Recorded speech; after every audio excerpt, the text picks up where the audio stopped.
Bonjour, je suis Oscar Clermont, je vais vous présenter mon projet de studio expérimental design sonore. Voici des voix typiques d'assistants, une d'homme Bonjour, je suis votre assistant Orange. et une de femme. Bonjour, je suis votre assistant Orange. Ce sont des voix par défaut, elles sont les deux seuls choix que l'on a pour incarner notre agent vocal. Si l'on souhaite un peu de fantaisie, il est possible d'activer les voix québécoises. Bonjour, je suis votre assistant Orange. Bonjour, je suis votre assistant Orange. Mais c'est tout, rien d'autre nous est permis. Ces voix sont totalement impersonnelles, elles incarnent des archétypes d'humains idéalisés, qui certes existent mais sont loin d'être représentatifs. Pourtant, il y a une infinité de caractéristiques vocales sur Terre, presque autant que d'individus. Aujourd'hui, on est plutôt dans un format monolithique et unique. Et ce que je souhaite proposer, c'est tendre vers plus de richesse, vers une quasi-exhaustivité des voix, pour être plus représentatif et plus fidèle à la vraie vie. Pour inclure des voix vieilles, des voix non-binaires, des voix bègues, des voix haut perché ou rauques, des voix malades, des voix hésitantes, etc. Mais je me rends compte que cette exhaustivité est vaine. Il est impossible d'avoir une infinité de corpus d'enregistrement, un par voix. Mais si le nombre de corpus est limité, on peut exploiter les intermédiaires entre chacun de ces corpus. Combiner et utiliser ce qui découle de ces résultats hybrides. C'est ce que l'on appelle la synthèse croisée. Pour illustrer ce qu'est la synthèse croisée, voici un exemple avec deux instruments. On a d'abord cette première source,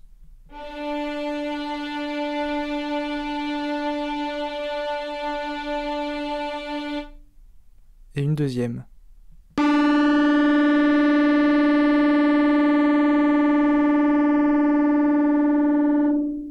En croisant ces deux sources, on obtient tout un spectre de résultats intermédiaires.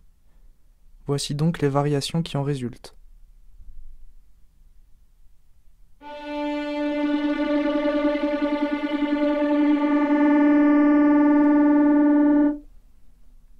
En position intermédiaire, on remarque que les cordes de la source A prennent des caractéristiques ondulatoires de la source B. Voici maintenant des démonstrations avec la voix. D'abord, deux voix de synthèse, une d'homme et une de femme. Dans cet exemple, en déplaçant le curseur, on varie le genre de l'assistant. Bonjour, je suis votre assistant Orange. Voici une démonstration de la modulation de mon identité de genre. Bonjour, je suis votre assistant Orange. Voici une démonstration de la modulation de mon identité de genre. Bonjour, je suis votre assistant Orange. Voici une démonstration de la modulation de mon identité de genre. Dans le deuxième exemple, c'est pareil, mais avec deux voix humaines. Bonjour, je suis votre assistant Orange. Vous pouvez modifier ma voix en jouant sur différents paramètres. Bonjour, je suis votre assistant Orange. Vous pouvez modifier ma voix en jouant sur différents paramètres. Bonjour, je suis votre assistant Orange. Vous pouvez modifier ma voix en jouant sur différents paramètres. Et dans le dernier exemple, c'est plus subtil, mais il s'agit de variations de l'expressivité tonale d'une seule et même voix. Bonjour, je suis votre assistant Orange. Vous pouvez modifier ma voix en jouant sur différents paramètres. Bonjour, je suis votre assistant Orange. Vous pouvez modifier ma voix en jouant sur différents paramètres. Bonjour, je suis votre assistant Orange. Vous pouvez modifier ma voix en jouant sur différents paramètres. Ainsi, ce que je me figure, c'est que l'on sélectionne un nombre modéré de corpus, peut-être quelques dizaines tout au plus. Il faudrait que ces corpus soient différenciés et expressifs, et qu'ils répondent à différentes typologies vocales. Ensuite, il faudrait procéder à un alignement des corpus afin que la synthèse croisée fonctionne bien. Cela veut dire par exemple que dans chacune des voix, l'extrait correspondant au phonème « je » doit avoir la même durée.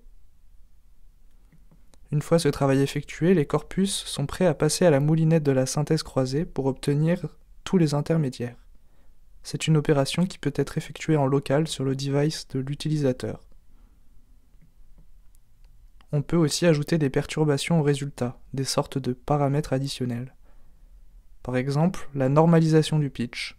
C'est ce qui m'a permis de faire varier l'expressivité tonale dans le dernier exemple, tout à l'heure. Ou alors jouer sur la vitesse d'énonciation. Ou sur la fluidité, pour imiter une voix bègue ou hésitante par exemple. Et sur tout un tas d'autres caractéristiques, comme l'accentuation tonique, la prosodie, etc. Pour imiter des accents, on peut aussi varier les phonèmes qui sont invoqués pour produire tel ou tel son, comme dans cet exemple. On a le mot orange, et voici deux manières de le prononcer selon notre accent. Orange. Là, c'était la prononciation, une première prononciation, Orange. puis celle avec un accent du sud.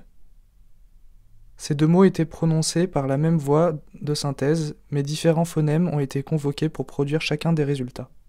Pour obtenir ça, j'ai triché en faisant lire ces mots-là à l'assistant.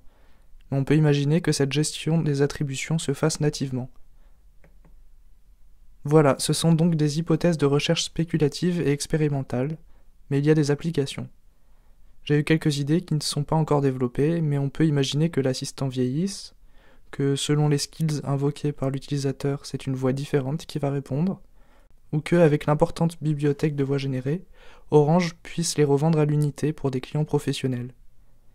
Certes, ce projet demande un certain travail en amont, mais Orange a déjà les ressources pour faire ce travail avec notamment des ingénieurs spécialisés dans le traitement du signal.